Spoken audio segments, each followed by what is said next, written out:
Assalamualaikum warahmatullahi wabarakatuh. Salam sejahtera untuk kita semua. Apa kabarnya rekan-rekan mahasiswa-mahasiswi Universitas Dian Nusantara?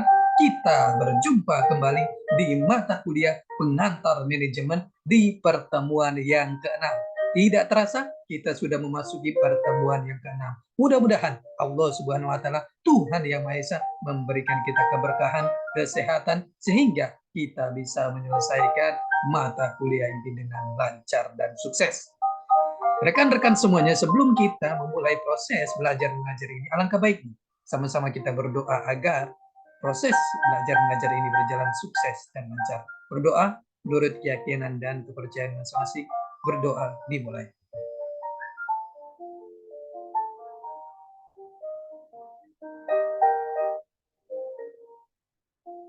Selesai.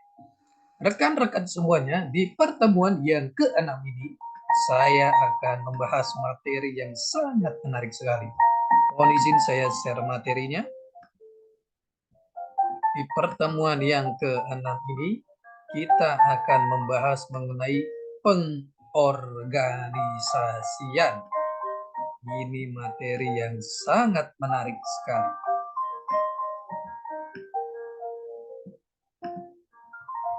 Definisi pengorganisasian. Pengorganisasian adalah suatu proses penentuan, pengelompokan, dan pengaturan bermacam-macam aktivitas yang mendukung dan memudahkan anggota organisasi melakukan pekerjaan secara efisien dan demikian memperoleh kepuasan pribadi dalam mencapai tujuan. Komponen-komponen pengorganisasian. 1. Pekerjaan, work. 2. Pegawai-pegawai, employee. 3. Hubungan-hubungan, relationship. 4. Lingkungan, environment. Langkah-langkah pengorganisasian. 1. Tujuan organisasi. 2. Penentuan kegiatan-kegiatan. 3. Pengelompokan kegiatan-kegiatan. 4. Pendelegasian wewenang. 5. Rentang kendali. 6. Perincian peranan perorangan. 7. Tipe organisasi. 8. Struktur organisasi. Fungsi pengorganisasian. Fungsi pengorganisasian, organizing, sama dengan pembagian kerja. Berkaitan erat dengan fungsi perencanaan, karena pengorganisasian pun harus direncanakan. Pengertian pengorganisasian, organizing, dan organisasi, organization, berbeda. Organizing berasal dari kata organize, yang berarti menciptakan struktur dengan bagian-bagian yang diintegrasikan sedemikian rupa sehingga hubungannya satu sama lain terikat oleh hubungan terhadap keseluruhannya. Rancangan organisasi. A. Struktur sederhana, simple struktur.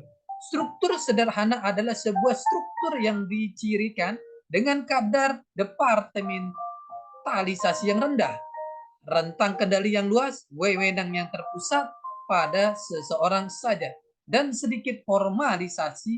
Struktur sederhana paling banyak digunakan oleh usaha-usaha kecil di mana manajer dan pemilik adalah sama. B. Struktur birokrasi. Struktur birokrasi adalah sebuah struktur dengan tugas-tugas birokrasi yang sangat rutin yang dicapai melalui spesialisasi, aturan, dan ketentuan yang sangat formal. Tugas-tugas yang dikelompokkan ke dalam berbagai departemen fungsional, wewenang terpusat, rentang kendali sempit, dan pengambilan keputusan mengikuti rantai komando. C. Struktur metrik. Struktur metrik adalah sebuah struktur yang menciptakan garis wewenang ganda dan menggabungkan departemen organisasi fungsional dan produk. Struktur ini dapat ditemukan pada agen-agen periklanan, lembaga-lembaga pemerintah, dan sebagainya. Struktur organisasi. 1. Spesialisasi kerja, work specialization. 2. Departementalisasi, departmentalization. 3. Rantai komando, chain of command. 4. Rentang kendali, span of control. 5. Sentralisasi, centralization, dan desentralisasi, decentralization. 6. Formalisasi.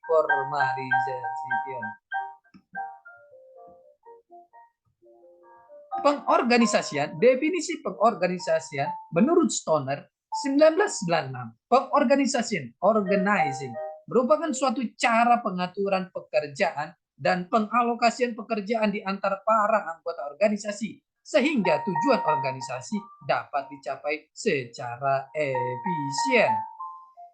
Sedangkan T. Hani Handoko 1999, pengorganisasian adalah proses penyusunan struktur organisasi yang sesuai dengan tujuan organisasi, sumber daya yang dimiliki, dan lingkungan yang melingkupinya.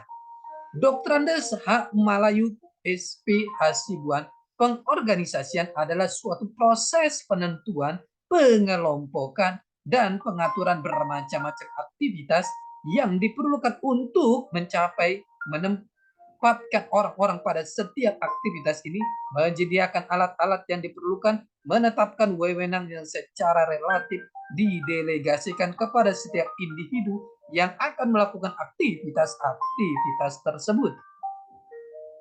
Fungsi pengorganisasian, kegiatan dalam menentukan macam-macam kegiatan beserta jumlah kegiatan yang dibutuhkan untuk mencapai tujuan perusahaan maupun pengelompokan kegiatan-kegiatan beserta orang-orangnya yang sesuai dengan kegiatannya disertai adanya pendelegasian wewenang. Ada 4 bagian penting yang perlu diketahui dalam pengorganisasian, yaitu 1. Stepping, 2. Delegation of authority, 3. Departementasi, 4. Personalia. Tujuan mengorganisasi: 1. Mempermudah melaksanakan tugas, 2. Mempermudah pimpinan untuk mengawasi bawahan, 3. Agar tertuju pada tujuan tertentu, 4. Untuk dapat menentukan orang yang dibutuhkan untuk menjabat tugas-tugas yang sudah dibagi-bagi. Unsur-unsur organisasi: 1. Manusia, 2. Tempat kedudukan, 3. Tujuan, 4. Pekerjaan, 5. Struktur, 6. Teknologi, 7. Lingkungan yang mendukung. Proses pengorganisasian: 1. Merinci seluruh pekerjaan yang harus dilaksanakan untuk mencapai tujuan organisasi. 2. Membagi beban kerja ke dalam kegiatan-kegiatan yang secara logis dan memadai dapat dilakukan oleh seseorang atau kelompok orang. 3. Mengkombinasikan pekerjaan anggota perusahaan dengan cara yang logis dan efisien. 4. Penetapan mekanisme untuk mengkoordinasi pekerjaan anggota organisasi dalam satu kesatuan yang harmonis. 5. Memantau efektivitas organisasi dan mengambil langkah-langkah penyesuaian untuk mempertahankan atau meningkatkan efektivitas. Macam-macam organisasi: 1. Berdasarkan proses pembentukannya. A. Organisasi formal. B. Organisasi informal. 2. Berdasarkan kaitan hubungannya dengan pemerintah. A. Organisasi resmi. B. Organisasi tidak resmi. 3. Berdasarkan skala ukuran besar kecilnya. A. Organisasi besar. B. Organisasi sedang, menengah. C. Organisasi kecil. 4. Berdasarkan tujuannya. A. Organisasi sosial. B. Organisasi perusahaan. 5. Berdasarkan organization chart-nya. 1. Terbentuk segitiga, vertikal dan horizontal. Struktur organization chart berbentuk segitiga, vertikal dan horizontal. Kita lihat gambarnya nih. Yang kedua, berbentuk lingkaran dan atau setengah lingkaran. 3. Berbentuk kerucut atau vertikal horizontal. 4. Berbentuk bulat telur oval. Berdasarkan tipe-tipe atau bentuknya. 1. Organisasi lini. Lain organization. Kita lihat di sini bagiannya ada direktur, kepala bagian, pekerja A, pekerja B, pekerja C, pekerja D. 2. Organisasi lini dan staff. Line and staff organization. Kita lihat di sini struktur organisasi lini dan staff. Direktur utama, ada staff, ada manajer produksi membawahi staff. Unit A, unit B, unit C, ada manajer membawahi staff. Unit D, unit E, dan unit F. Tiga, organisasi fungsional, functional organization. Struktur organisasi fungsional. Direktur utama, ada direktur perencanaan, proyek A, proyek B, proyek C, proyek D, direktur teknik, proyek A, proyek B, proyek C, proyek D, direktur peralatan, proyek A, proyek B, proyek C, proyek D. 4, organisasi lini, staff, dan fungsional. Line, staff, and functional organization. Kita lihat di sini ada presiden, ada staff, manajer produksi, karyawan pelaksana. 5, organization. Organisasi komite adalah organisasi yang masing-masing anggota mempunyai wewenang yang sama dan pimpinannya kolektif. Organisasi komite, panitia sama dengan komite organization. Komite dapat juga bersifat formal dan informal. Anggota organisasi komite dikelompokkan atas eksekutif komite dan staf komite. Eksekutif komite, pimpinan komite yaitu para anggota yang mempunyai wewenang garis atau lain authority. Staf komite yaitu para anggota yang mempunyai wewenang staf atau staf komite. Menurut T. Hani Handoko 1999, proses pengorganisasian dapat ditujukan oleh 3 langkah prosedur sebagai berikut. 1. Pemerincian seluruh kegiatan yang harus dilaksanakan untuk mencapai tujuan organisasi.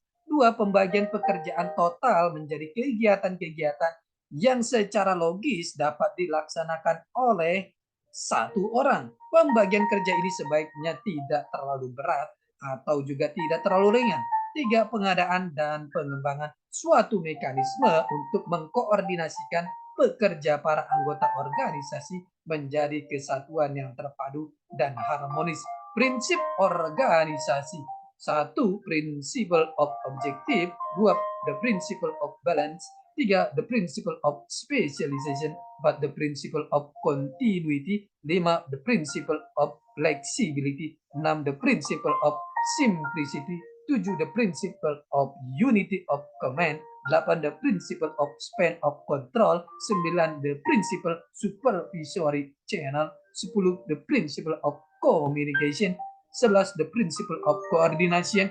12. The principle of effectiveness.